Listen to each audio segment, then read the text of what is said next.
अली अमीन गंडापुर की सहाफियों को धमकियां, खातून सहाफियों के लिए भी नाजेबा जबान का इस्तेमाल।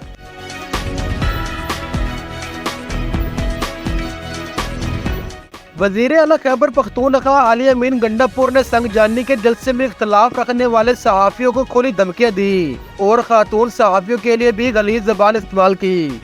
अपने खिताब में अली अमीन गंडापुर ने इख्तलाफ राय रखने वाले सहाफियों को धमकाते हुए कहा कि तुम लोग जो हमारे खिलाफ कंपेन कर रहे हो, तुम समझते हो कि हमें ब्लैकमेल कर लोगे। अली अमीन गंडापुर ने खातून सहाफियों के लिए भी नाजेबा जबान इस्तेमाल की और सहाफियों को धमकाते हुए कहा, मैं हरीफ सहाफियों को नंगा करूंगा।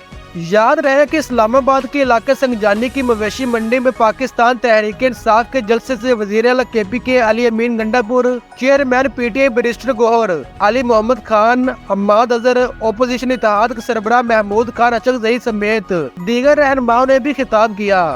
जलसे से खिताब में अली अमीन गंडापुर ने इमरान खान की रिहाई के लिए हुकूमत को डेडलाइन देते हुए कहा कि 1 से 2 हफ्ते में कानूनी तौर पर इमरान खान रिहा ना हुआ तो हम फिर इन्हें खुद रिहा करेंगे।